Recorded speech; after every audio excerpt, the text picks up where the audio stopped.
Selamat pagi dan salam sejahtera untuk kita semua. Yang saya hormati narasumber kita hari ini Bapak Dr. Muhammad Yamin MSI. Beliau adalah dosen hubungan internasional dari Universitas Jenderal Sudirman.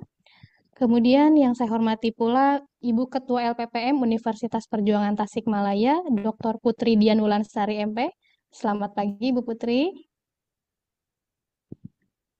Bapak dan Ibu dosen pembimbing lapangan yang saya hormati dan rekan-rekan mahasiswa kuliah kerja nyata yang saya banggakan. Alhamdulillah puji syukur kita panjatkan kehadirat Allah Subhanahu wa taala karena atas rahmat dan izinnya kita dapat mengikuti kegiatan coaching klinik dengan tema Smart Writing for Social Impact, penulisan buku pengabdian berbasis artificial intelligence. Kegiatan ini bertujuan untuk meningkatkan kapasitas kita dalam menulis buku pengabdian yang tidak hanya terdokumentasi dengan baik, tetapi juga memiliki daya ungkit sosial melalui pemanfaatan teknologi artificial intelligence. Sebelum kita masuk ke sesi utama, kita silahkan terlebih dahulu kepada Ibu Ketua LPPM Universitas Perjuangan Tasikmalaya untuk memberikan prakatanya. Kepada Ibu Dr. Putri Dian Ulansari, disilahkan. Siap, terima kasih banyak, Bu Riga. Assalamualaikum warahmatullahi wabarakatuh, Bapak Ibu semua, Bu Riga, Bapak Dr. Muhammad Yamin, selamat pagi. Terima kasih Pak sudah berkenan mengisi kegiatan kali ini. Mungkin sedikit pengantar dari saya, Pak Yamin. Jadi kami akan melakukan sedikit transformasi pelaksanaan kegiatan KKN yang biasanya memiliki outcome berupa laporan kegiatan KKN. Tahun ini kami akan melakukan upaya beserta mahasiswa dan DPL sehingga setiap kegiatan KKN tidak hanya melaporkan dalam bentuk laporan, Pak Yamin, akan tetapi dalam berbentuk draft buku. Jadi, teman-teman mahasiswa dan teman-teman DPL setelah selesai kegiatan, nanti diharapkan draft bukunya akan selesai, kemudian akan dilakukan pada program selanjutnya, yaitu Expo Pelaksanaan Kegiatan KKN, di mana teman-teman KKN nantinya akan menjelaskan tentang potensi-potensi masyarakat, potensi-potensi daerah yang ditemui di lapangan selama 35 hari. Lepas itu, kami berikan waktu selama 1 bulan, Pak Yamin, kepada teman-teman DPL untuk memfinalisasikan. Pada kesempatan ini juga LP2M telah menginisiasi Unperpres untuk membantu publik menerbitkan ISBN-nya. Akan tetapi Pak Yamin, mungkin menulis buku ini bukan hanya hal yang baru untuk teman-teman mahasiswa kami, akan tetapi juga untuk teman-teman DPL. Oleh karena itu, LP2M tidak berkata transformasi dalam luaran akan tetapi tidak melakukan pendampingan khususnya selama program kegiatan berlangsung. Kami memohon masukan, saran bagaimana agar mampu mensukseskan atau dapat mempermudah dosen untuk meningkatkan kapasitas, bagaimana cara setelah mendapatkan hal-hal baru di lapangan untuk dapat diterjemahkan atau untuk dapat dituliskan menjadi suatu informasi yang lebih bermanfaat. Harapannya, besar harapan kami luaran dalam bentuk buku ini kelak pada tahun-tahun yang akan datang ketika dosen-dosen akan melakukan pengabdian program kepada masyarakat, baik itu pada program PKM, Kosa Bangsa, atau misalnya pemberdayaan desa binaan, teman-teman dosen tidak lagi berkata, harus cari mitra seperti apa, akan tetapi bisa membuka buku-buku yang telah diterbitkan oleh teman-teman mahasiswa KKN dan teman-teman DPL. Mungkin sekian dari saya pengantar sebenarnya alasan mengapa program ini kami lakukan. Mohon masukan dan saran, mohon bagaimana kami meningkatkan kapasitas. Terima kasih Pak Muhammad Yamin atas waktu luangnya. Terima kasih juga atas kolaborasinya pada pagi hari ini. Silahkan dilanjutkan Bu Riga. Wabil taufiq wal hidayah. Wassalamualaikum warahmatullahi wabarakatuh. Waalaikumsalam warahmatullahi wabarakatuh. Terima kasih kepada Ibu Dr. Putri Dian Wulansari atas arahannya. Semoga semangat dan komitmen dari LPPM dapat menjadi penguat untuk kita semua dalam menghasilkan karya berupa buku pengabdian yang bisa bermanfaat dan tentunya berdampak nyata untuk kita semua. Selanjutnya, izinkan saya memperkenalkan narasumber kita hari ini. Beliau adalah Dr. Muhammad Yamin MSI, Beliau merupakan seorang dosen program studi hubungan internasional Universitas Jenderal Sudirman. Betul begitu ya Pak ya? Iya. Beliau ini sebagai penulis dan juga pengabdi masyarakat yang aktif menginisiasi berbagai publikasi sosial, serta beliau ini dikenal sebagai akademisi yang mendorong integrasi teknologi, salah satunya artificial intelligence dalam penulisan karya-karya pengabdian. Untuk kegiatan kali ini akan ada dua sesi. Untuk yang pertama pemaparan materi dan untuk selanjutnya sesi diskusi tanya jawab. Seperti itu ya Bapak dan rekan-rekan semuanya. Baik, langsung saja kita simak pemaparan materi dari narasumber kita kepada Bapak Dr. Muhammad Yamin MSI. Disilahkan. Terima kasih. Suara saya terdengar baik, Mbak Riga, Ibu Riga. Sudah ada Pak. Assalamualaikum warahmatullahi wabarakatuh. Waalaikumsalam Selamat warahmatullahi wabarakatuh. sejahtera untuk kita semua. Pertama-tama saya ucapkan terima kasih ini kepada LPPM, ya, Universitas Perjuangan, kepada Ibu Ketua Lembaga, kepada Bu Riga, kepada Bapak Ibu DPL, dan rekan-rekan sekalian. Semoga jaringan pagi ini baik ya, dan tidak ada lost connection. Terima kasih atas kesempatan yang diberikan dan suatu kehormatan bisa hadir, bisa mendampingi Bapak Ibu sekalian, teman-teman mahasiswa DPL KKN ya di Universitas Perjuangan Tasikmalaya. Bapak Ibu dan teman-teman sekalian, ini jujur merupakan sebuah terobosan yang luar biasa ya dari Ketua LP2M atau LPPM dari Universitas Perjuangan. Unsur aja nggak melakukan ini, Bu. Unsur saja tidak melakukan ini. Jadi ini suatu hal yang luar biasa menurut saya. Jadi ketika saya mendapat undangan, saya sangat apresiasi dan mohon maaf juga sebelumnya karena panitia memintanya Kamis ya kemarin, karena Kamis kemarin saya masih ada terjadwal di Cilacap, jadi saya baru bisa mendampingi pada hari ini. Semoga materi yang akan saya sampaikan hari ini sebenarnya sharing saja ya, karena ingin kita sama-sama belajar. Saya juga masih belajar dalam dunia penulisan AI, melalui AI atau buku, karena seringnya lebih kepada penulisan jurnal, tapi tidak menutup kemungkinan ini merupakan hal yang similar ya atau sama. Izin saya share screen gitu. Siap Pak.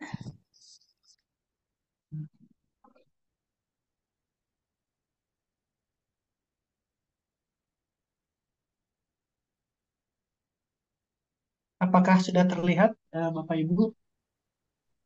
Sudah ada Pak. Ya, oke. Eh, Sebelumnya nanti materi akan saya kirimkan juga ke Bu Riga gitu. Nah, tapi ini saya akan paparkan dulu di sini. Saya ingin ini tampilannya karena katanya mayoritas teman-teman mahasiswa saya bikin se-pop up mungkin ya, tanpa mengurangi rasa hormat pada Bapak Ibu dosen. Kan kayak kita tadi bikin kan? Masih muda-muda Udah sebenarnya. kemarin ikut. Mudah-mudahan.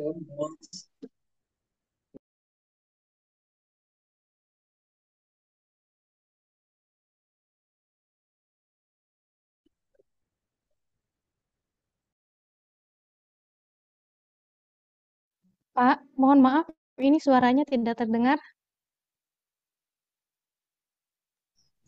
Halo, halo. Ya, Apakah terdengar? sudah ada. Oh iya. Oke, ya, saya ulangi nanti materi saya kirimkan ke Bu Riga, dan materi ini saya angkat dengan desain pop-up saja. Ya, semoga bisa diterima oleh teman-teman mahasiswa yang masih Gen Z ini sepertinya, dan Bapak Ibunya juga masih muda-muda ya dosennya, DPL-nya. Semoga bisa lebih santai aja, kita nggak usah serius. Kalau di poster mungkin terlalu serius banget ya judulnya ya. Ini kita bikin santai aja Bapak Ibu. Ayo kita menulis buku. Itu yang ajakan pertama yang ingin saya tawarkan. Karena kenapa? Dosen utamanya harus memiliki, kalau dalam bahasa PAK itu karya fenomenal. Salah satu karya fenomenal itu adalah buku monumental, sorry. Karya monumental. Salah satunya itu adalah buku selain jurnal dan yang lainnya. Nah, kemudian untuk teman-teman mahasiswa, ini bisa menjadi portofolio Anda untuk menjejaki atau melangkah kepada tahapan atau langkah selanjutnya. Nah, jadi ayo kita menulis ya. Maka quote pertama saya adalah kunci keberhasilan utama bagi penulis terutama yang pemula itu adalah terus berlatih dan konsisten. Nah, ini yang agak susah nih. Konsistensi gitu ya. Di semua bidang, di semua kegiatan itu adalah yang paling susah, konsistensi. Kita lagi hobi apa nih? Misalnya hobi olahraga, bersepeda, misalnya lari yang lagi aktif ini ya, lari, ada pedal, ada tenis dan segala macam. Biasanya orang hanya akan di awal-awal. Kemudian selesai, ramainya selesai juga. Nah, konsistensi memang sesuatu yang susah, tapi tetap harus dicoba, terus harus dilakukan supaya kita kemudian bisa menghasilkan karya yang baik, berkualitas, dan kemudian dapat diterima oleh halayak ya. Itu harapannya. Selanjutnya kita masuk ke tahapan penting ya, Bapak Ibu dan rekan-rekan sekalian. Jadi dalam penulisan buku itu ada 3 tahapan penting. Ini saya berteori dulu nih, supaya ada ininya dulu sebelum kita praktek nanti ya, dengan menggunakan AI. Jadi mungkin secara umum penulisan buku itu kan dibagi pada 3 tahapan penting ya. Pertama itu tahapan persiapan, perencanaan, kemudian tahap penulisan atau drafting, dan yang ketiga adalah tahap akhir dan penerbitan. Nah, mungkin hari ini saya hanya pada 2 tahap pertama, karena untuk tahap akhir dan penerbitan biasanya ini technically nanti dengan penerbit, dengan apa namanya publisher, dengan percetakan dan segala macam. Tapi yang ingin saya hantarkan pada hari ini di 2 tahap pertama, yaitu tahap persiapan dan perencanaan dan tahap penulisan. Nah, untuk tahap pertama, di tahap persiapan dan perencanaan, ini yang pertama kita harus menentukan ide, konsep, dan tema buku. Nah, jadi ini kalau tidak salah, ini mayoritas kan karyanya hasil pengabdian ya, di berbagai macam wilayah ya. Di Jawa Barat semua apa di mana nih Bu Riga? Di sekitar Jawa Barat atau sampai ada yang keluar Pulau Jawa nih teman-teman ini? Masih di Jawa Barat, Pak. Ini di Jawa. Kota Tasik. Mohon maaf, Kabupaten Tasik dan Kabupaten Ciamis. Oh, masih di sekitaran ya. Nah, jadi cobalah angkat tema yang ada di sekitar Anda. Karena pengabdian itu atau KKN itu punya karakteristik, punya kekhasan sendiri-sendiri. Misalnya ada desa yang sudah jadi desa wisata misalnya. Maka angkatlah tema-tema atau konseptual penulisannya yang memang mencerminkan atau merupakan sebuah kekhasan atau keunggulan dari desa tersebut. Kan desa macam-macam ya, ada desa wisata, ada yang agroindustri, ada yang kemudian mungkin punya peternakan, tadi agro dan itu ada peternakan, ada perkebunan.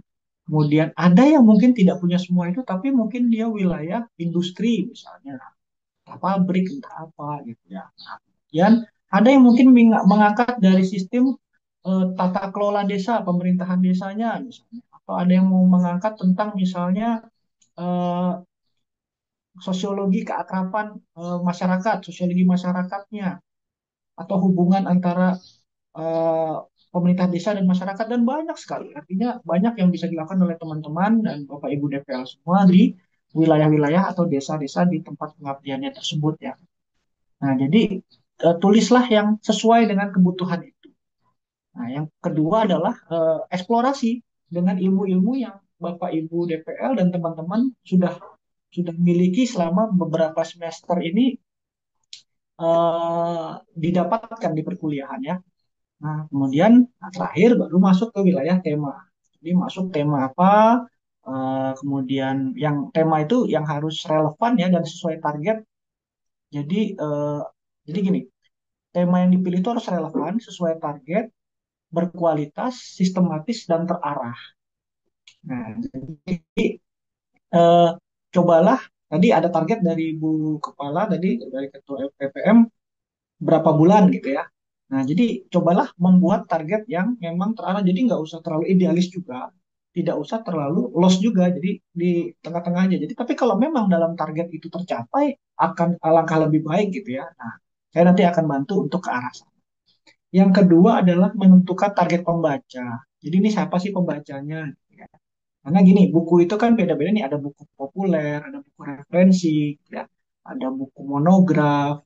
Nah, ini target pembaca teman-teman di ini atau dari LPPM seperti apa itu ditentukan dulu. Nah, kemudian risetnya sudah pasti, kemudian eh, coba mungkin melakukan riset-riset kecil juga di lapangan pasti sudah dilakukan ya oleh teman-teman KKN dan DPL ya di lapangan. Kemudian riset ya tadi materi pendukung pasti kita bisa mencari nanti saya coba menjabarkan ya dan kemudian gunakan gaya penulisan yang seperti apa tadi yang disepakati apakah gaya penulisan akademis formal atau kemudian pop up misalnya atau pop culture gitu ya. Nah, sehingga nanti target-targetnya seperti apa. Nah, yang terakhir adalah kemudian membuat outline atau membuat kerangka isi buku. Jadi kita berangkat dari subchapternya dulu. Jadi bab satunya apa, bab duanya apa, dan disepakati oleh tim. Semua ini kan pasti nanti nulisnya bareng-bareng ya. Itu mau berapa bab misalnya. Nah, atau misalnya kalau ada ininya nggak ada CPMK-nya nggak, misalnya disesuaikan CPMK-nya atau seperti apa. Oke. Nah, tahap berikutnya adalah drafting, nah, ini penulisan. Nah, tahap drafting ini adalah yang mungkin banyak apa ya namanya dikeluhkan kemudian ya, wah, waktu menulis, ritme, gaya menulis itu. Karena mungkin kalau ini bentuknya buku yang ditulis oleh mungkin satu kelompok KKN ini mungkin ada 7 sampai 10 orang mungkin ya atau 5 sampai 8 orang gitu, maka mempunyai gaya style masing-masing nih. Nah, terus gimana nih menyamakannya gitu kan? Nah, nanti di awal tadi kita kemudian mengatur ritmenya. Jadi ritmenya harus sama dulu nih. Kita menulisnya dengan gaya bahasa apa. Kemudian ayo kita gitu ya. Jadi outline, timelinenya, draftnya seperti apa. Nah, nanti kita coba sama-sama belajar. Kemudian kita gunakan EYD gitu ya, ejaan bahasa Indonesia yang sesuai, yang baik gitu, yang benar gitu ya. Nah, yang terakhir emang agak susah ini sama kayak konsistensi tadi itu menjaga motivasi nih. Motivasi penulis gitu ya dengan segala kesibukan Bapak Ibu dosen, DPL, teman-teman mahasiswa mungkin agak susah pasti motivasinya turun naik tuh. Tapi seringkali motivasi itu bisa apa namanya? Bisa dijaga dengan kekompakan, dengan diskusi gitu ya, dengan apa bercerita gitu ya atau menemukan sesuatu-sesuatu yang baru yang kemudian menjadi pendorong penyemangat dari penulisan buku ini. Nah, atau mungkin nanti ada reward dari Ibu Ketua LPPM mungkin ayo yang sudah jadi buku saya traktir ngopi misalnya gitu kan. Ya, reward-reward kecil mungkin bisa menjadikan motivasi. Nah, kemudian yang berikutnya adalah penerbitan. Ini tidak perlu saya terlalu bahas, tapi nanti mungkin LPPM sudah punya publishing sendiri atau punya kerjasama sendiri. Nanti monggo di di di level internal. Nah, ini yang ingin saya masuk sekarang. Kita bagaimana kemudian mencari bahan penulisan. Ini kan yang sering kali kita mengalami kesulitan. Mungkin bagi teman-teman yang muda gitu ya, yang masih Gen Z ini, AI bukan sesuatu yang asing, AI bukan sesuatu yang apa namanya, yang tidak terjamah oleh mereka, bahkan mereka setiap hari menggunakan AI. Gitu kan. Cuma hari ini saya ingin memberikan pemahaman bahwa kita punya namanya etika akademik dalam menggunakan AI. Bahkan Dikti sudah mengeluarkan panduannya. Sehingga AI itu bisa harus digunakan sebatas apa atau memang AI itu digunakan dengan cara apa. Kita tidak bisa pungkiri bahwa AI adalah suatu bagian yang tidak terpisahkan dari dunia kita. Zaman dulu, zaman saya, zaman Bapak Ibu DPL, ketika menulis skripsi, disertasi, tesis itu dulu masuknya perpustakaan. Ya. Tapi kemudian kita terbantu di tahun 2007, 8 sampai 10 itu dibantu oleh misalnya penemuan dari search engine Google misalnya ya, atau Yahoo sehingga sangat terbantu zaman itu. Nah, zaman itu Google, Yahoo, Bing itu sudah luar biasa bagi kita, sangat luar biasa karena membantu sekali dalam mendapatkan beberapa informasi. Nah, atau materi-materi bahan tulisan. Nah, tapi sekarang kita lompatan itu dilakukan. Ada AI yang membantu kita dalam melakukan pengumpulan data atau bahan tulisan. Misalnya dengan menggunakan konsensus, connected papers, atau elicit. Izin saya mungkin ini ya, apa praktekkan ya sambil. Jadi boleh lompat-lompat ya Bu Riga. Nanti ini sambil praktek ya. Ya, silakan. Ya.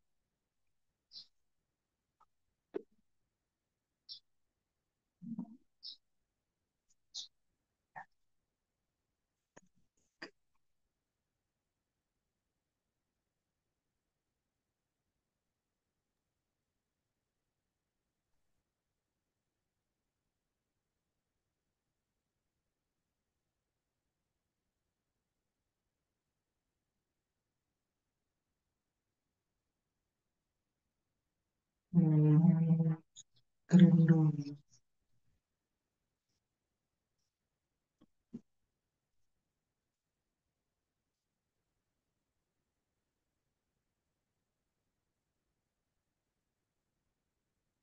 Apakah sudah terlihat teman-teman, Bapak Ibu sekalian? Sudah ada, Pak. Eh, ini adalah satu contoh AI yang sangat membantu kita dalam mencari materi ya. Misalnya saya ingin mencari tentang eh, mayoritas apa ini kira-kira pengabdiannya atau KKN-nya di sektor apa ini? Misalnya agrowisata, ya.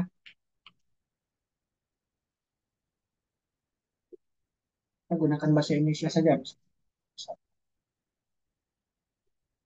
Nah, misalnya ini ada nggak yang di Jawa Barat ya? Coba.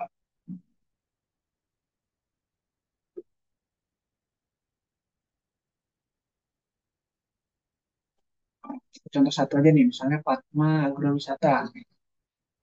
Oke.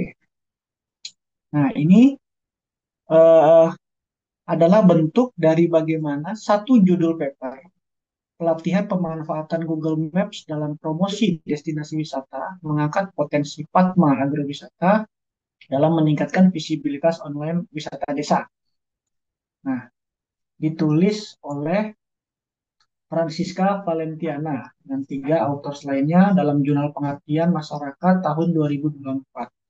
Ini ada apa abstraksinya dan kemudian kita bisa melihat hubungan antara penulis Valentiana ini dengan sumber-sumber lain yang terhubung atau terkonek. Jadi kita sudah bisa mengkurasi atau mengecilkan pencarian kita dari kalau sebelumnya kita menggunakan Google yang sangat masif ya, sangat luar biasa banyak gitu ya. Itu menjadi lebih terarah. Oke, misalnya saya ini Valentiana ini kemana nih yang paling paling ini nih hubungannya? Oh, ada tulisannya misalnya sini Andini misalnya. Nah, ini keuangan misalnya. Munaroh. Nah, ini misalnya nih terkait dengan pelaku UMKM di sertifikasi halal di Desa Murtaji, Pamekasan. Nah, atau di sini pendampingan Global Good Agricultural Practice misalnya atau sertifikasi halal bagi perusahaan internasional. Jadi eh, keterkaitan atau hubungan-hubungan eh, dari materi ini bisa kita dapatkan dengan sangat mudah sekarang. Kita bisa terkurasi. Nah, dan Bapak Ibu semua atau teman-teman juga bisa mendownload langsung ini materi ini dengan PDF-nya, bisa langsung di-download dan kemudian dikumpulkan sebanyak-banyak. Kemudian yang berikutnya misalnya kalau saya juga misalnya menggunakan konsensus misalnya. Anda bisa ketikkan agrowisata misalnya, di Jawa Barat. Nah, ini dia basicnya search engine-nya dari Copilot ya, dari Copilot by Windows ya. Nah, ini dia selain mencarikan referensi, dia juga kemudian memberikan pemahaman atau memberikan narasi apa sih agrowisata di Jawa Barat misalnya. Maka dia bisa memberikan ininya jenisnya segala macam. Kemudian materi bisa kita lihat di bawah. Nah, ini ada satu tulisan Community Based Agro Ecotourism Sustainability in West Java, Indonesia. Ini Bapak Ibu bisa kemudian klik PDF-nya dan kemudian bisa langsung mendownload. Nah, cara-cara seperti ini sangat memudahkan kita untuk mendapatkan materi dulu.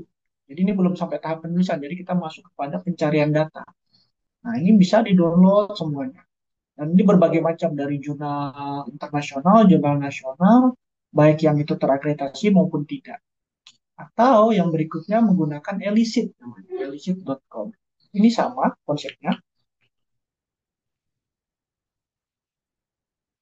Karena saya ketik agrowisata di Jawa Barat, maka dia sama mencarikan data-data sumber referensi. Ini misalnya ada identifikasi potensi dan strategi pengembangan agrowisata berbasis usaha tani padi sawah di desa Kampung Jawa, Kecamatan Jaro, Kabupaten Tawalong misalnya. Ini mungkin tidak terlalu spesifik dengan Jawa Barat, tapi dia kemudian menyediakan atau kalau Elicit ini keunggulannya adalah dia kemudian bisa membuat satu paragraf. Anggaplah ini sebuah judul besar atau tema besar di paragraf pertama kita. Dia sudah bisa merubah atau menggabungkan empat materi teratas ini ke dalam sebuah paragraf. Jadi dia sudah memberikan sebuah paragraf dengan citasi. Tapi ini jangan dijadikan acuan karena ini juga terlalu general gitu ya. Dan ini bisa digunakan dengan menggunakan bahasa Indonesia. Ini kebetulan konteksnya dalam bahasa Inggris dan bisa digunakan dalam bahasa Indonesia. Nah, ini adalah bentuk dari pencarian data atau pencarian bahan tulisan yang akan ingin ditulis dalam paragraf-paragraf di setiap buku itu. Nah, selanjutnya saya balik ke materi.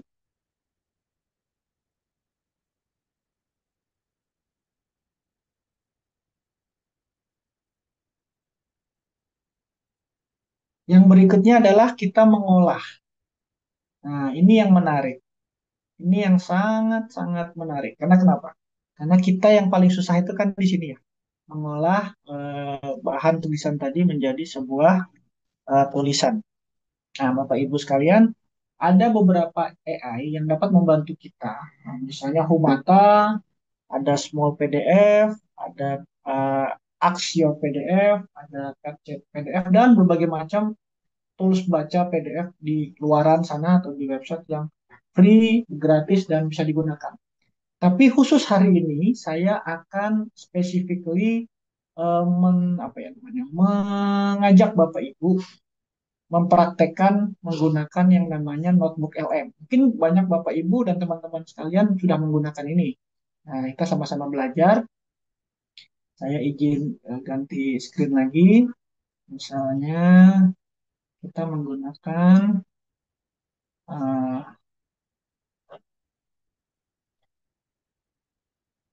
notebook LM. Nah, ini linknya adalah notebooklm.google.com. Misalnya gini, saya kebetulan memang ada membuat sebuah tulisan tentang CBT and Sustainable Tourism di Chonburi, Thailand.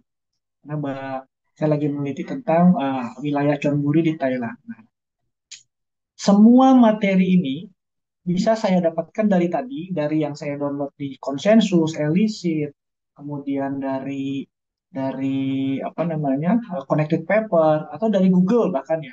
Bapak Ibu bisa memasukkan itu semua atau menggabungkan itu semua ke dalam satu bahasan, dalam satu pembacaan di notebook LM ini. Nah, sebelumnya saya ingin menjelaskan dulu, ada 3 panel dalam notebook LM ini. Yang pertama panel sebelah kiri, ini adalah panel media atau sources ya. Nah, ini Bapak Ibu kalau klik di sini, Bapak Ibu bisa menambahkan materi-materi yang sumbernya itu bisa kita upload langsung dari komputer kita. Itu bisa berupa PDF, TXT atau Office gitu ya, audio dan segala macam. Atau juga melalui Google Drive.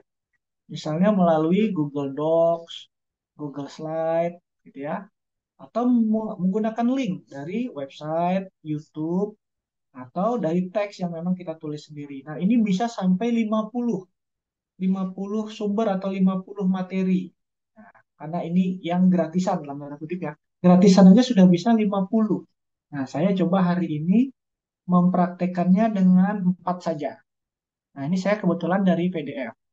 Nah, dari PDF itu, kemudian saya ingin sebenarnya apa sih, misalnya coba saya ketikkan. Eh, Misalnya bagaimana perkembangan CBT di Thailand.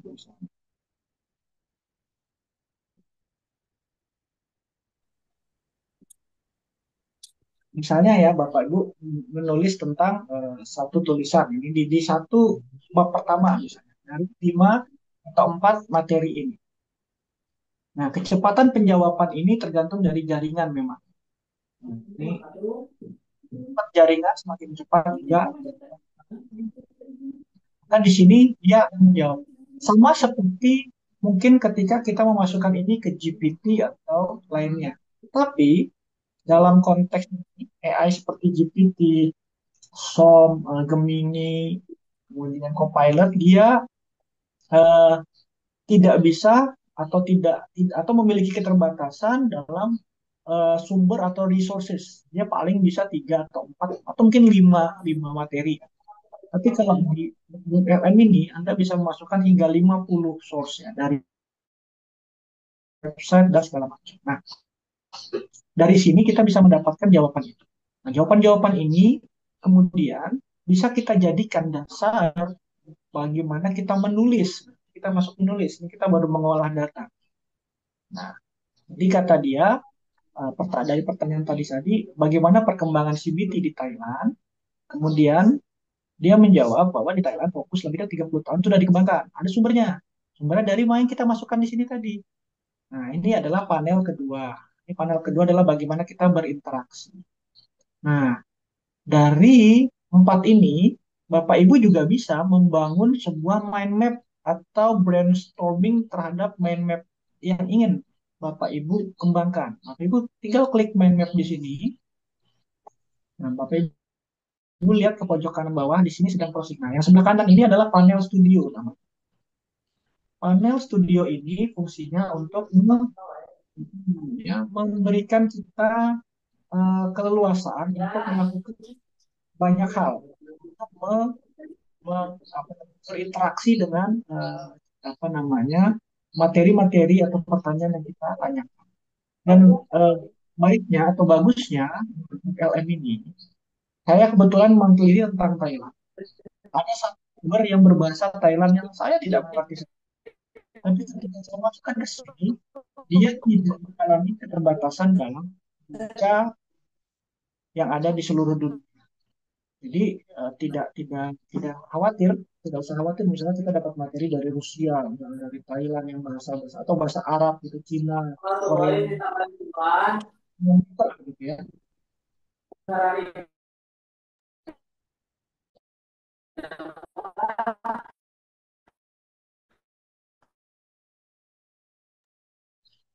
Halo, halo, apakah suara saya terdengar? Ya, sudah Pak. Nah, jadi di notebook LM ini Bapak Ibu sekalian bisa menggunakan bahasa apapun, artinya mendapatkan sumber dari negara manapun, Bapak Ibu tidak usah khawatir karena eh, dia bisa membaca dari seluruh bahasa yang ada di dunia ini. Nah, kemudian ketika kita selesai mengklik mind map tadi, Bapak Ibu bisa mengklik hasilnya. Nah, hasilnya akan seperti ini. Pertanyaan saya kan tadi dampak pariwisata berbasis masyarakat di Thailand. Nah, dari 4 materi tadi yang saya coba coba sajikan atau saya serahkan ke notebook LM, mereka membuatkan atau notebook LM ini membuatkan mind map dengan beberapa pilihan. Misalnya tujuan studinya dari 4 itu apa? Dampak positifnya apa? Dampak negatifnya apa? Tujuan SDGs-nya apa? Pengembangan CBT di Thailand apa? Jenis pariwisata berkelanjutan yang ada apa? Nah, khusus pada kasus John Buri apa? Nah, ini adalah mind map yang dibangun berdasarkan materi yang kita sajikan. Jadi semakin banyak kita menyajikan materi di dalam notebook LM ini, maka akan semakin banyak mind map yang dia bisa olah atau dia kembangkan. Nah, pertanyaan tadi kan saya hanya ingin melihat perkembangan CBT di Thailand sebenarnya. Oke, saya kembangkan model CBT seperti apa?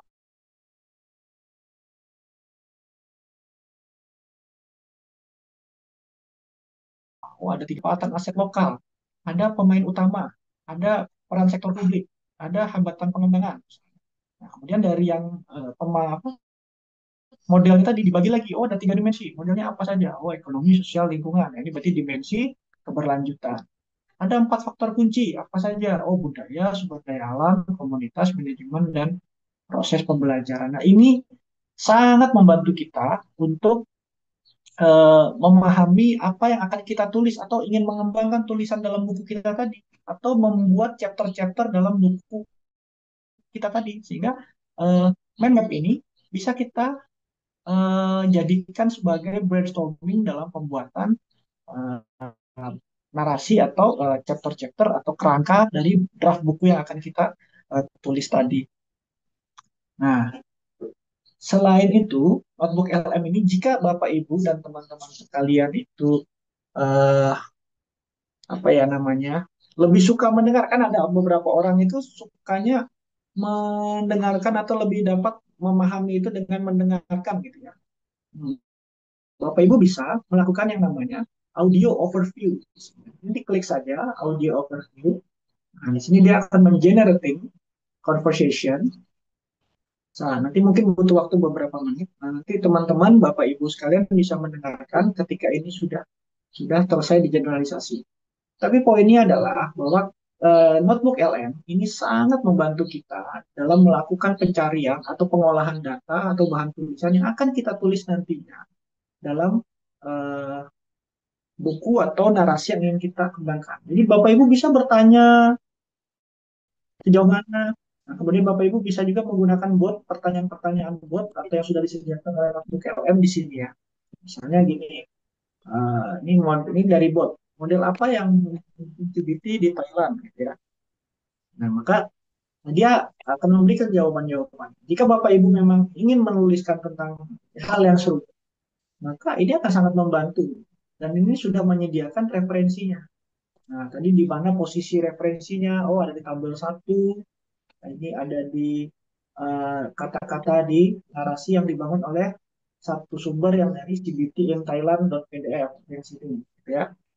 Nah, hal-hal seperti ini akan sangat membantu waktu kita buat kita menjadi lebih cepat dalam dalam melakukan penulisan.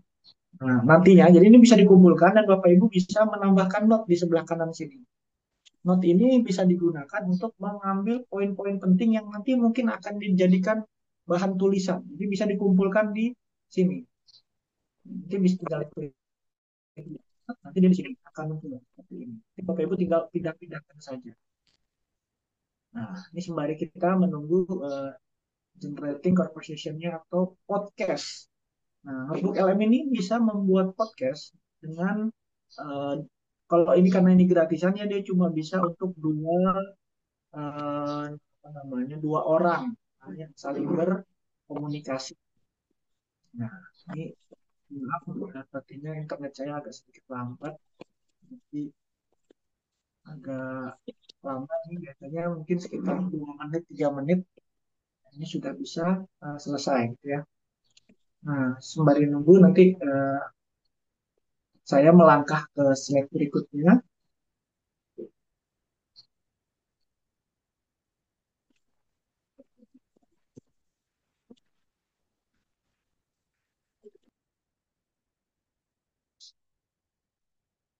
Nah, Bapak Ibu, selanjutnya adalah kita menulis. Nah, tadi sudah berhasil dikumpulkan nih kan, di notebook LM, diolah, kebutuhan-kebutuhan yang ingin dicari apa saja sudah dikumpulkan, sudah di note, sudah di apa namanya, dikurasi. Nah, sehingga Bapak Ibu sekarang masuk pada tahap penulisan. Oke, kita tidak bisa pungkiri bahwa banyak sekali bantuan dari AI yang memang memiliki kemampuan untuk menulis. Ada ChatGPT, ada Cloud, ada SOM, ada Gemini, Copilot, dan segala macam. Poinnya adalah bagaimana prompt yang akan kita gunakan, itu yang menentukan apa yang akan kita tulis.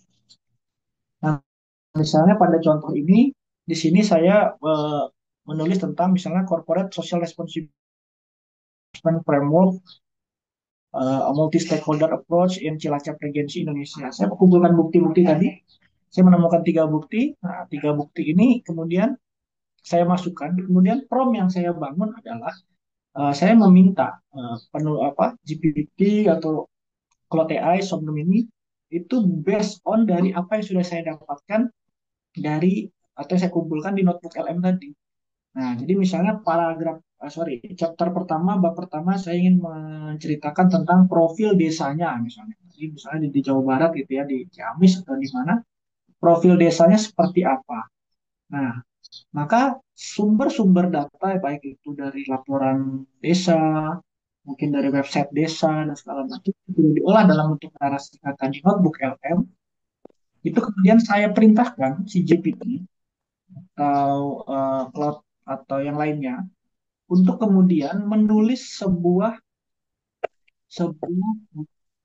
tulisan atau sebuah narasi yang harus kita kontrol, yang benar-benar harus kita kontrol supaya dia tidak melenceng. Jadi prompt itu menentukan apa yang akan kita lakukan. Nah, nanti mungkin kalau latihan prompt kita nanti butuh waktu sendiri, tapi poinnya adalah Bapak Ibu bisa melakukan perintah dengan komen prompt yang kita butuhkan dan batasi dia untuk tidak melakukan hal-hal yang di luar perintah kita. Nah, itu uh, kunci dari melaksanakan atau melakukan prompting terhadap AI. Jadi misalnya uh, bab satu profil desa, subbab satu misalnya tentang karakteristik desa A, maka kita batasi dia menulisnya sesuai dengan sumber. Nah, sumber itu kita tadi sudah dapatkan dari notebook LM. Notebook LM itu Bapak Bapak Ibu kurasi, teman-teman kurasi dalam satu note misalnya apakah itu dalam bentuk notepad atau dalam Word satu lembar. Dan kemudian pertama Anda eh, jadi misalnya Anda ingin membuat 9 paragraf. Setiap paragraf difokuskan. Paragraf pertama Anda ingin menulis apa, dengan tema apa, paragraf kedua dengan tema apa, seterusnya sampai paragraf 9. Nah, materi yang sudah kita kurasi dengan situasi dan segala macam yang kita kumpulkan dari notebook LM itu, kemudian Bapak inputkan atau Bapak Ibu inputkan dan teman-teman inputkan ke dalam GPT, Cloud, Form. Nah, sehingga kemudian kita kontrol bagaimana cara dia menulis dengan konteks itu. Nah, ketika penulisan sudah selesai, proses penulisan sudah selesai, dibaca kembali ulang, apakah ada informasi yang meleset, apakah ada informasi yang kurang tepat, atau ada narasi yang kurang pas, gitu ya. Dan juga pastikan ton bahasanya. Perintahkan dia misalnya, saya ingin Anda menulis dengan ton akademik, tapi tiba-tiba dia menggunakan ton populer misalnya. Maka itu kita harus koreksi. Nah, pengkoreksiannya di mana? Kita masuk kepada yang namanya paraphrase. Paraphrase ini kalau saya lebih sangat senang itu menggunakan Quillbot ya. Dan sekarang Quillbot juga punya satu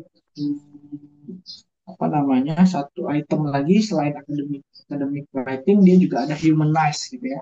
Dan humanize bisa menghumanize tulisan-tulisan yang sudah dibuat oleh AI tadi dengan konten penuh dari dan kemudian di paraphrase di sini. Nah, ketika di paraphrase di sini, insya Allah tulisan-tulisan kita tadi by paragraf ya. Ini saya tidak bicara dalam konteks satu chapter atau satu bab gitu ya. Tapi lakukanlah secara bertahap. Untuk apa? Supaya controlling pada proses penulisan itu tidak hilang. Nah, atau mungkin Bapak Ibu sudah pernah mengetik sebelumnya ada di kepala Bapak Ibu tentang sumber informasi dan segala macam itu juga bisa. Nah, kemudian disempurnakan atau diolah oleh GPT, oleh cloud untuk kemudian menggunakan bahasa yang jauh lebih baik narasinya misalnya. Nah, kemudian dikontrol lagi di tahapan berikutnya melalui Quillbot dengan paraphrase. Nah, apakah kemudian eh, narasinya berubah banyak atau seperti apa? Nah, disinilah pengontrol akhirnya. Kemudian jangan lupa kalau kita sudah memastikan punya sumbernya, pasti penulisan dalam dalam GPT, Cloud dan lainnya itu pasti sudah menggunakan sitasi. Nah, sitasi itu juga harus kita perintahkan dalam prompting tersebut. Misalnya kita menggunakan APA 7 misalnya, atau kita menggunakan MLA, atau kita menggunakan Chicago atau Vancouver, itu sudah dia lakukan dari awal. Sehingga kita tinggal konsisten saja. Nah, Jika teman-teman melakukan hal ini dengan maksudnya menulis buku ini bersama-sama bersama kelompok gitu ya. Ketika tahapan tadi dilakukan sama dengan prompting yang sama, insya Allah eh, apa namanya ritme buku itu menjadi sama, gitu ya. Jadi tidak ada yang berbeda. Nah ini adalah cara-cara untuk melakukan teknis penulisan buku eh, yang menggunakan AI gitu ya. Nah, terakhir adalah kalau setiap kampus itu punya berlangganan gitu ya, Turnitin. Nanti dicoba setelah jadi buku itu diturnitin. Turnitin sekarang bisa membaca sejauh mana AI digunakan. Nanti jika ternyata masih banyak nih ditemukan ininya, nanti bisa diturunkan dengan melakukan perbaikan atau humanize pada narasi-narasi yang tercatat di Turnitin apa namanya mungkin terdapat plagiarisme atau uh, generate by AI gitu ya. Itu bisa. Jadi kita tidak memasrahkan semua misalnya gini, yang sering terjadi di kalangan mahasiswa itu adalah misalnya ingin menulis tentang karakteristik desa wisata di wilayah Ciamis. Dia hanya mengetikkan di GPT tanpa memasukkan sumber, tanpa mengkurasi sumber, tanpa menyiapkan sumber, langsung mengetikkan di GPT atau Cloud atau Zoom gitu ya. Kemudian ya dia akan menulis di karakteristik berdasarkan apa yang dia sumber informasi yang dia tersedia di dalam servernya atau dalam cloudnya dia. Nah, kita tidak bisa mengontrol hal itu. Nah, itu yang sering dilakukan oleh teman-teman mahasiswa jalan pintas dalam menulis sebuah esai, artikel, atau bahkan penulisan-penulisan buku gitu ya. Nah, jadi proses itu hilang, proses pencarian, proses kurasi, proses apa namanya penulisan itu menjadi hilang. Nah, yang seharusnya itu adalah kita tetap mulai dari proses olah bahan, pencarian olah bahan atau riset tadi. Barulah kemudian kita menulis. Terakhir baru sampai tahap paraphrase dan turnitin itu. Nah, Bapak Ibu, important note-nya adalah AI itu adalah alat bantu ya Bapak Ibu. Nah, teman-teman sekalian, dia tools, dia hanya tools. Jadi jangan jadikan AI itu sebagai sesuatu yang menentukan tulisan kita, tapi justru jadikanlah AI itu sebagai budak gitu ya, budak kita dan bukan sebaliknya kita yang diperbudak oleh AI. Insya Allah dengan metode ini ethical akademik kita tetap terjaga, proses semakin cepat, motivasinya juga insya Allah semakin terjaga dan baik gitu ya. Buku bisa dihasilkan dalam waktu yang relatif lebih singkat dan lebih cepat. Nah, mungkin materi dari saya mungkin itu dulu sembari kita berdiskusi dan sama-sama belajar di sesi ini ya. Nah, Bapak Ibu sekalian, ini saya tutup untuk materi ini. Terima kasih. Wabillahi taufiq walhidayah. Assalamualaikum warahmatullahi wabarakatuh. Waalaikumsalam warahmatullahi wabarakatuh. Terima kasih Bapak Dr. Muhammad Yamin atas pemaparan materinya. Ini masuk sesi tanya jawab. Silakan bagi Bapak dan Ibu dan rekan-rekan mahasiswa yang ingin mengajukan pertanyaan, boleh raise hand atau di kolom komentar. Silahkan.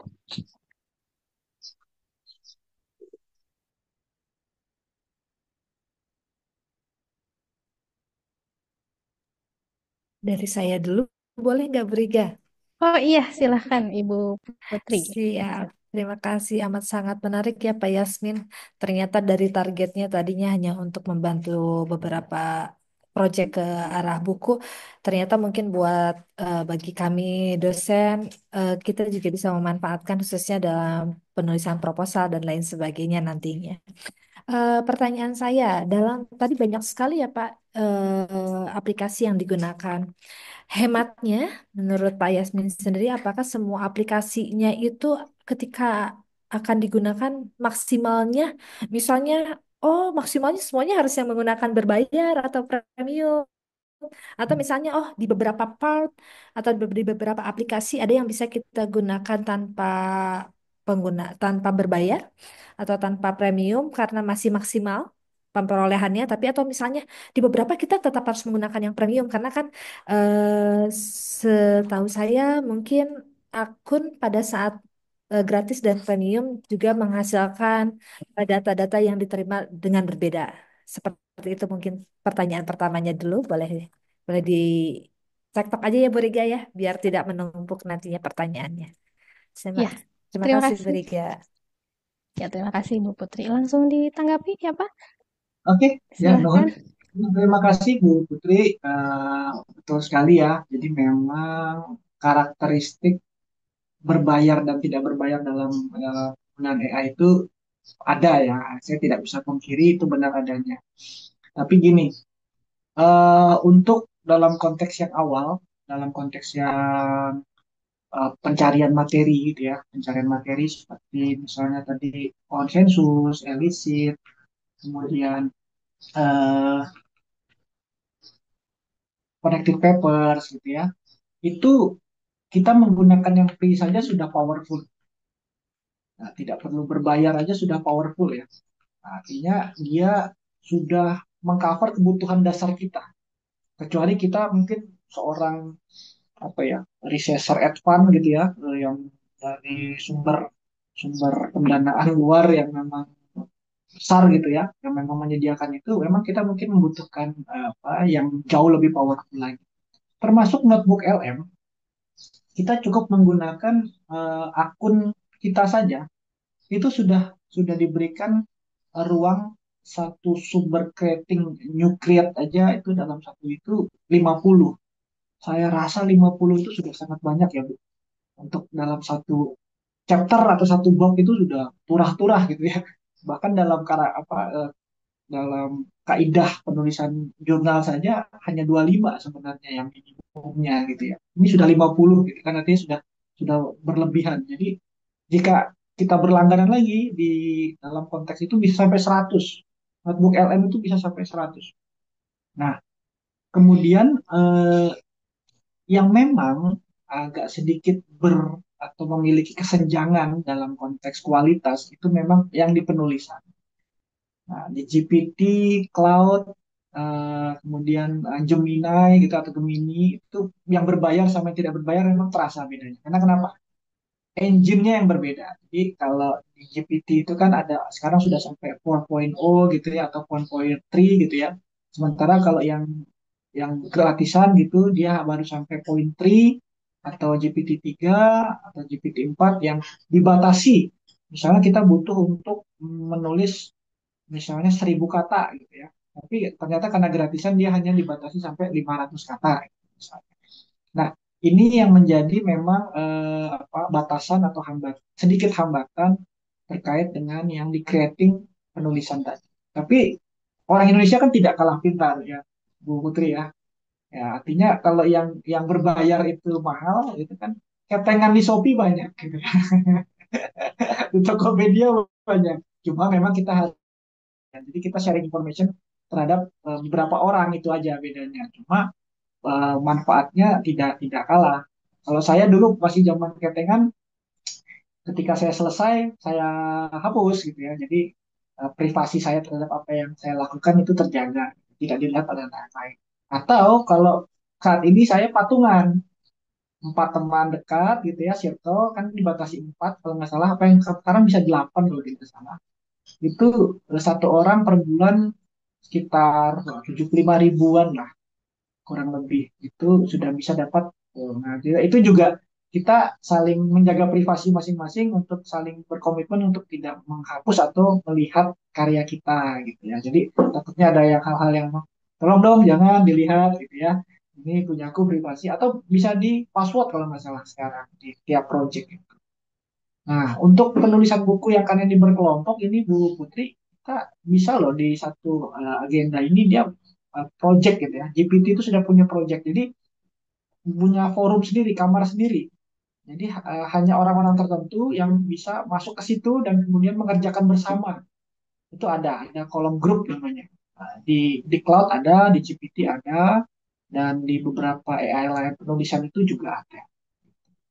Mungkin itu jawaban dari saya untuk awalan ini, Bu Putri.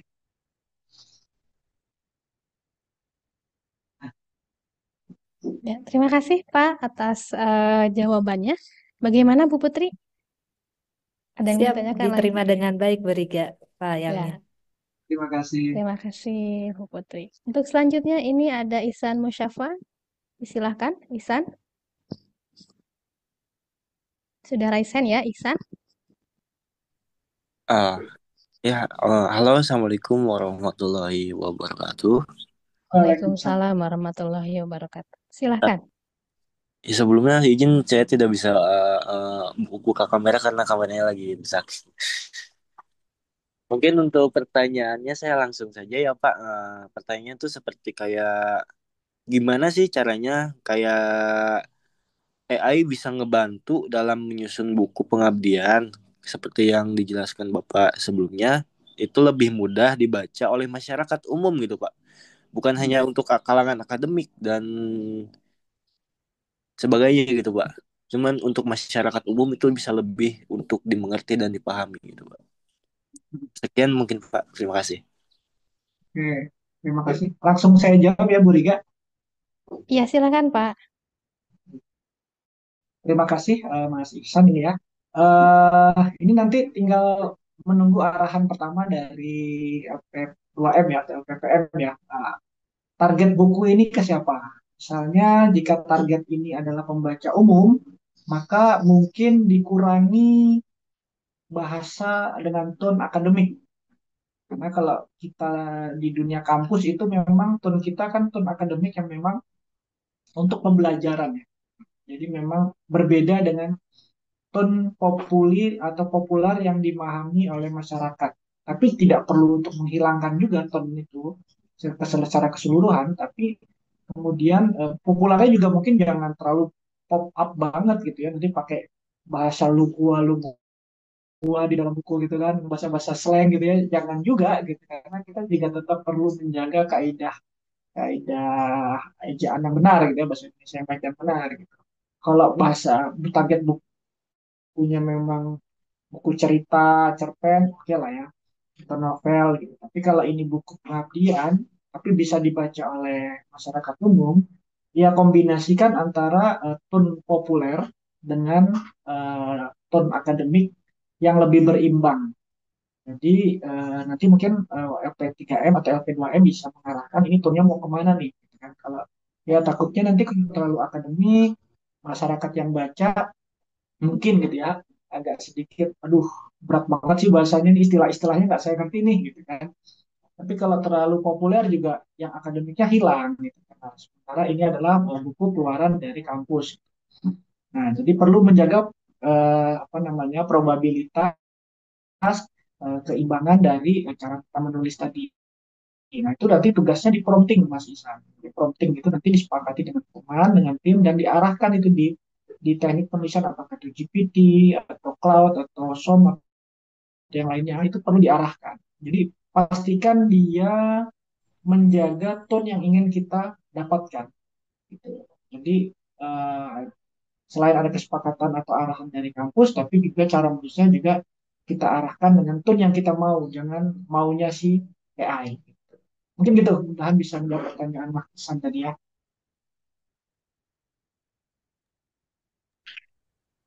Baik Pak, terima kasih Pak. Saya kembalikan ke Bu Riga.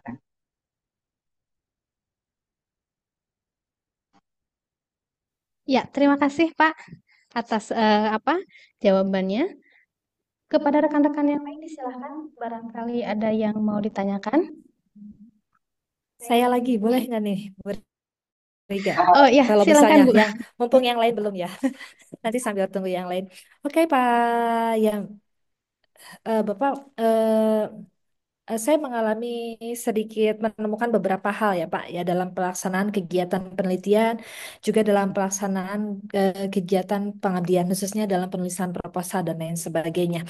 Ada beberapa hal yang menurut saya sifatnya nampak terlihat berbeda signifikan.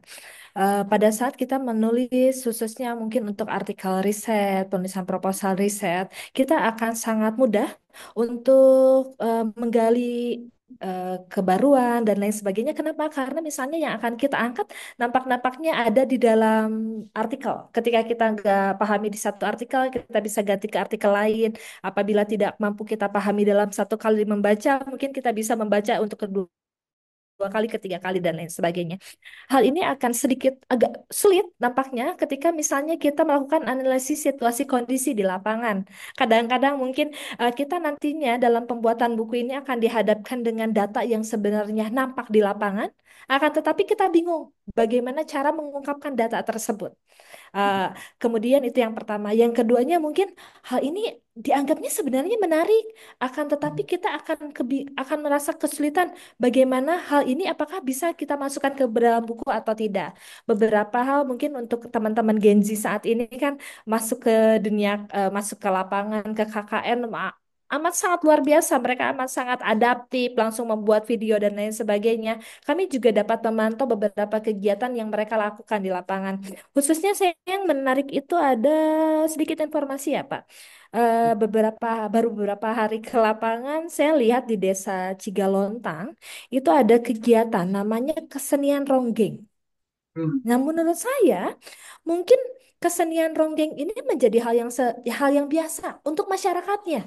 Akan tetapi hal ini menjadi informasi yang menarik sebenarnya apabila kita angkat. Jangan-jangan hal yang biasa hanya untuk di Cigalontang, akan tetapi menjadi informasi yang baru diterima untuk di tingkat Jawa Barat, atau informasi yang menarik untuk ketika itu sampai ke tingkat nasional, atau misalnya ke tingkat internasional. Tentang karena eh, karya seni ini bukan hanya berbicara tentang apa yang terjadi di dalam kondisi seninya, akan tetapi mungkin kita berbicara tentang latar belakang dari seni dan lain sebagainya.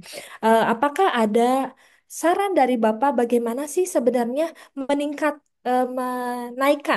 kondisi yang ada di lapangan menjadi substansi-substansi yang nantinya akan menjadi bab-bab pokok yang bisa kita angkat di buku dan lain sebagainya. Seperti itu, Pak. Terima kasih banyak. Terima kasih banyak, Bu Riga. Ya, terima kasih Bu Putri. Diserahkan kepada Pak Yamin. Terima kasih Bu Liga, terima kasih Bu Putri. Pertanyaannya luar biasa. Memang riset lapangan bagi teman-teman mahasiswa merupakan sesuatu yang mungkin relatif baru ya Bu. Karena selama ini teman-teman di kampus itu risetnya biasanya mungkin banyak data sekunder dengan membaca buku, jurnal gitu ya. Nah, jadi memang ketika KKN seringkali mereka menghadapi situasi-situasi yang baru bagi mereka, gitu ya. Meskipun adaptif gitu ya, tapi itu baru bagi mereka. Tapi kemudian karena ini Gen Z ya sifatnya, atau anak-anak baru ini lebih sifatnya dia visual, anak sekarang itu lebih sifatnya visual, jadi mereka mengabadikan semua itu melalui rekaman foto maupun video, atau bahkan dibuat TikTok gitu ya. Tadi seperti kesenian nonggeng tadi misalnya. Nah, eh kita kembali kepada apa namanya sistem metodologi penelitian dasar kita ya. Pada sistem penelitian ini kan kalau kita kembali kita memahami pada tiga hal ya, ada kualitatif, kuantitatif, dan mixed method. Nah, jika data yang ingin kita sajikan bersifat kualitatif gitu ya, kita bisa melakukan yang namanya wawancara, FGD gitu ya. Itu bisa kita lakukan, kita kita apa namanya kita olah. Nah, itu mau kuantitatif maupun kualitatif, mau itu dia mixed method. Nah, itu bisa dibuat notes atau catatan, dan kemudian tadi saya memberikan contoh lewat notebook LM. Jadi memang yang paling powerful untuk bagi kita di dunia akademis itu adalah notebook LM menurut saya. Notebook LM itu bisa membaca video. Jadi tadi mungkin teman-teman yang sudah memvisualisasikan eh, kesenian ronggeng tadi, kemudian diupload saja ke dalam notebook LM itu, dan notebook LM akan menerjemahkannya menjadi sebuah narasi tulisan. Nah, termasuk YouTube yang sudah beredar, mungkin yang sudah ada, atau liputan berita atau dalam bentuk website, kemudian data-data yang didapatkan dari lapangan, apakah itu PDF atau data lainnya, atau foto bahkan, itu bisa dibaca oleh notebook LM, sehingga data-data yang sudah kita sajikan tadi atau referensi-referensi tadi, mau itu sifatnya primer atau sekunder, itu bisa kita olah dalam bentuk narasi di konteks yang di tengah ya, di panel yang tengah tadi. Dan akhirnya kita bisa kemudian memahami apa yang ingin kita lakukan. Termasuk tadi jika kita kesulitan dalam memahami informasi baru dengan budaya baru, dengan kegiatan yang baru dihadapi oleh teman-teman, teman-teman bisa menggunakan mind map-nya tadi. Sehingga mind map itu bisa mengarahkan kita ingin melakukan apa. Gitu. Nah, tadi ada satu hal yang belum nanti terakhir aja. Ada satu hal yang bisa dilakukan oleh Netbook LM adalah misalnya menggunakan podcast. Ya, podcast itu bisa untuk memberikan kita gambaran terhadap apa yang ingin kita teliti. Mungkin dengan bahasa yang lebih ringan dan bahasanya sangat pop up di podcast tersebut. Gitu. Jadi eh, Notebook LM menurut saya adalah salah satu tools yang bisa menghandle permasalahan-permasalahan yang ditanyakan oleh Bu Putri tadi sebenarnya. Jadi Notebook LM bisa mengcover semua kebutuhan kita dalam dunia riset di lapangan, baik itu kualitatif, kuantitatif, ataupun match method. Tapi ini ada catatannya. Sejauh yang saya coba, Notebook LM kurang berhasil dalam membaca data Excel.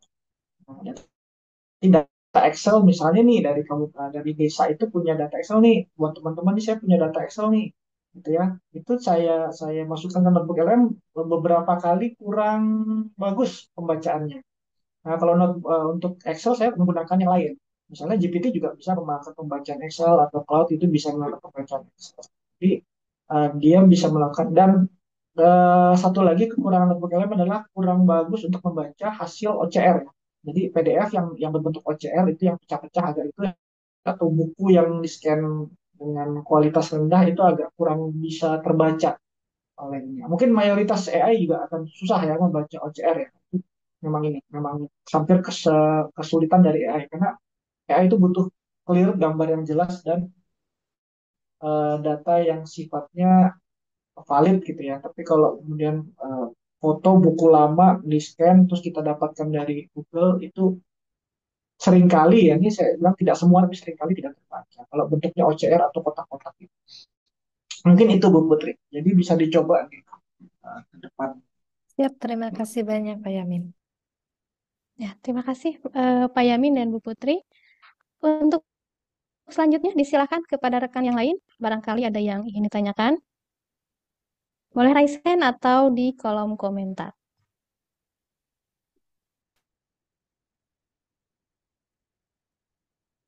Sembari menunggu, saya ingin menunjukkan tadi ya, Mbak Rika, Bu Rika, terkait Ya, dengan silakan Pak.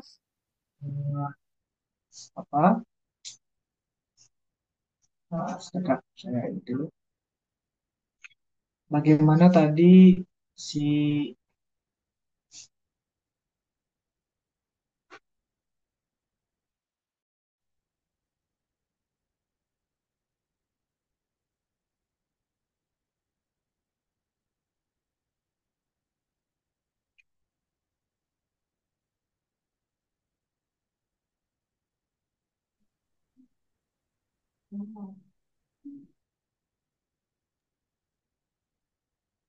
Assalamualaikum, Pak Yamin. Saya izin jam in.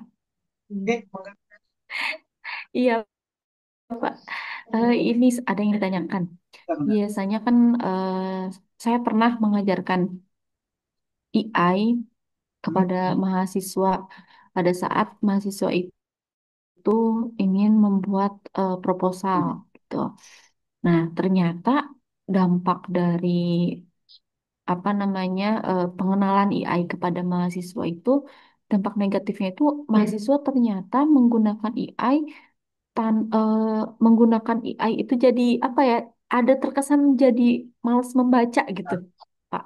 Nah, gimana caranya ya Pak ya, hal tersebut itu tidak tertanam untuk para mahasiswa sehingga AI ini hanya tadi ya, yang dikatakan oleh Pak Yamin, dia itu dijadikan budak, dijadikan tools aja untuk membantu para mahasiswa dalam menyusun proposalnya atau bukunya gitu. Tapi tidak untuk apa ya namanya, hanya untuk eh, menulis atau membuat proposal tanpa mereka tahu isi di dalamnya. Seperti itu Pak Yamin, terima kasih.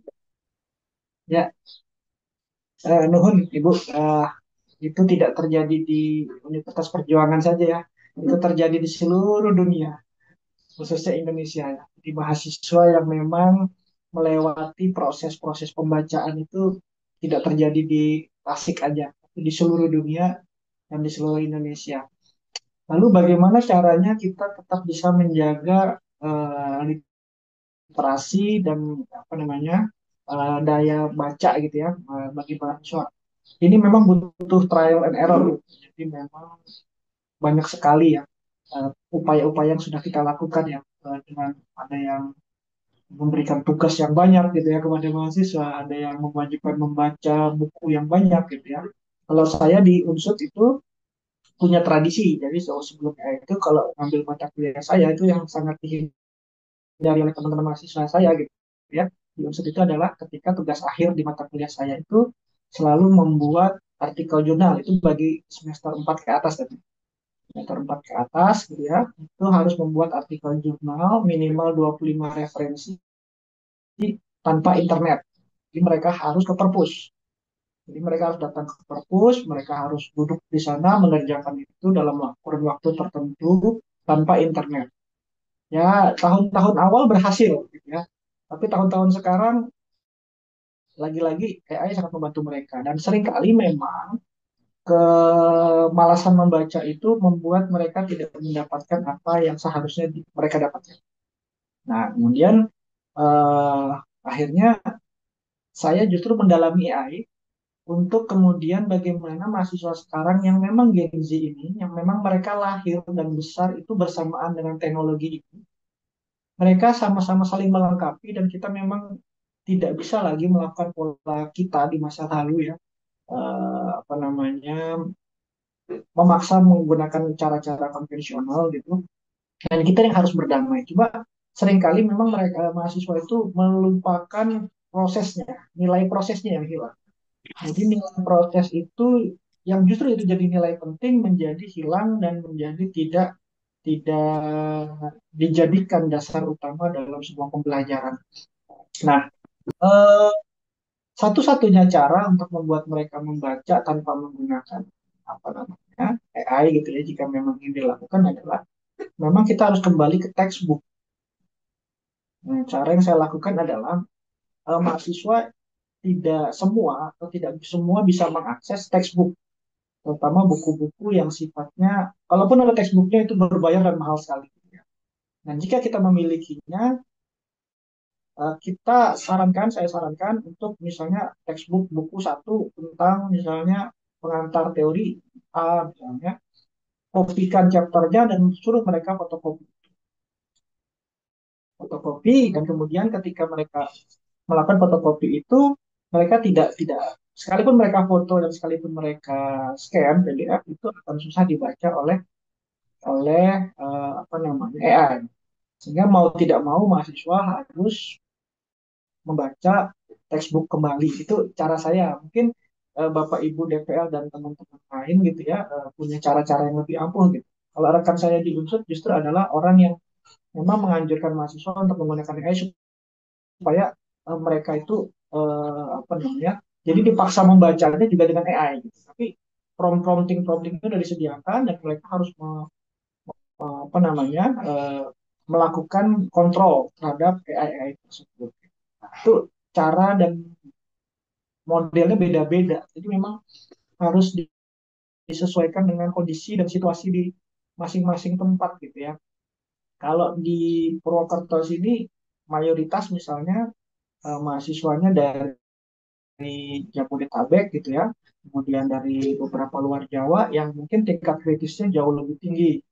Nah, sehingga kemudian kami punya pengontrolan yang jauh lebih ketat dalam pengertian gini kan, anak Jabodetabek biasanya lebih kritis, mereka lebih lebih open apa namanya open terhadap discussion gitu ya, sehingga kita juga perlu mengontrol kritisismenya itu dengan bacaan-bacaan atau referensi-referensi yang sifatnya itu jangan wild analysis, jadi jangan liar.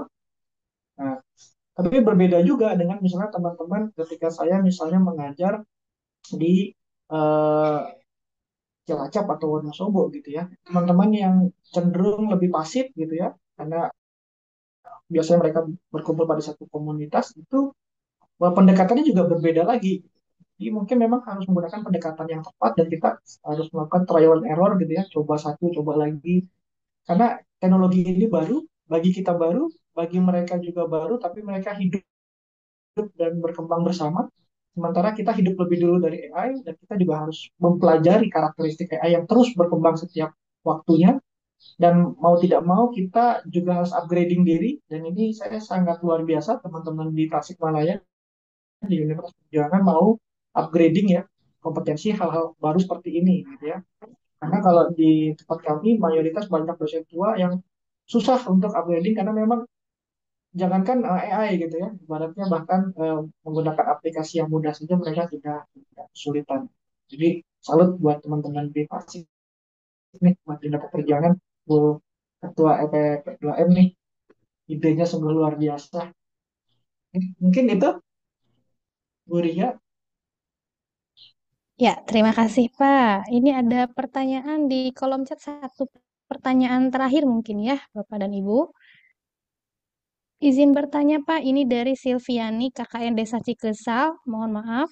Pertanyaannya, bagaimana cara melihat sumber AI tersebut itu berasal dari sumber terpercaya atau tidak? Karena kita tidak tahu materi yang didapat AI itu berasal dari mana. Mungkin lebih ke ini materinya benar atau hoax begitu ya mungkin. Oke, disilakan ke Pak Yamin untuk Ya, menanggapi.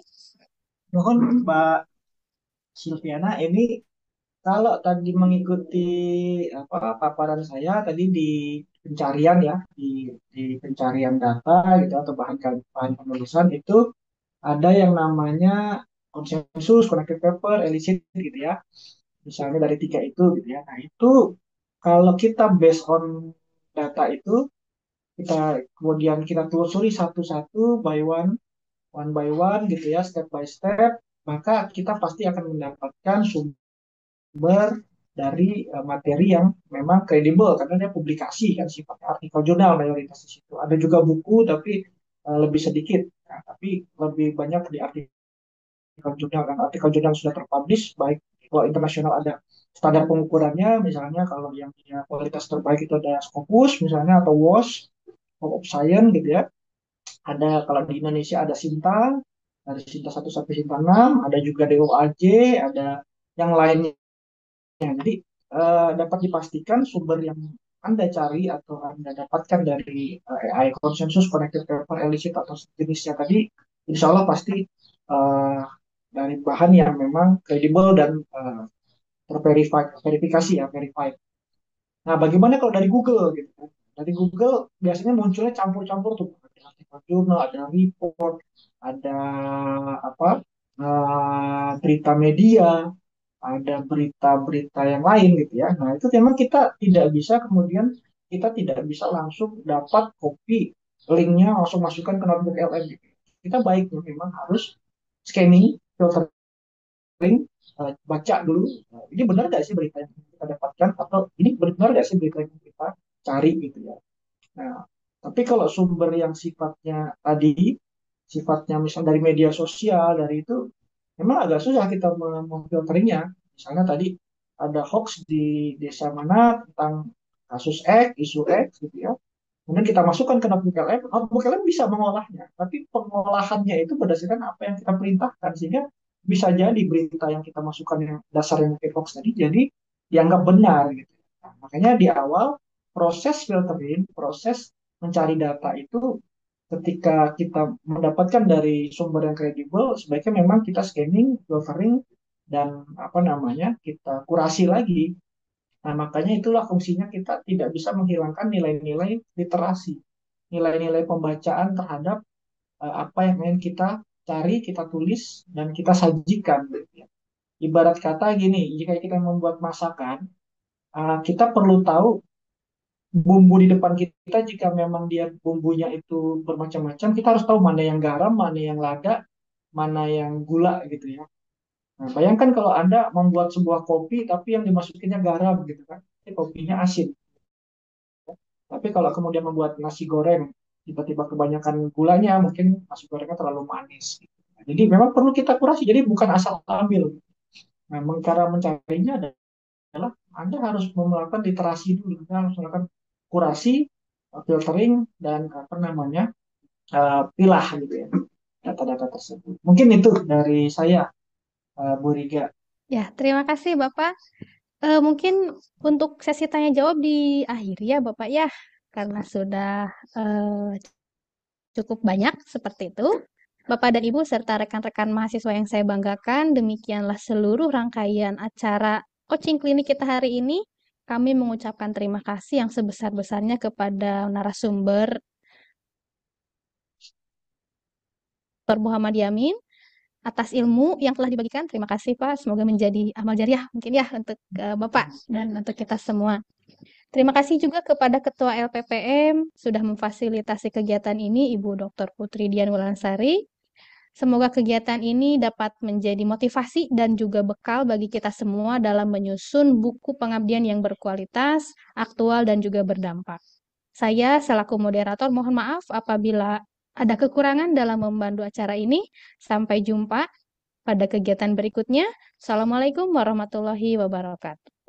Assalamualaikum warahmatullahi wabarakatuh. Terima kasih Bu Terima Riga. kasih. Ya, terima kasih, Mbak. Dan Terima rekan-rekan kasih semua. Terima Bapak. kasih. Bangga.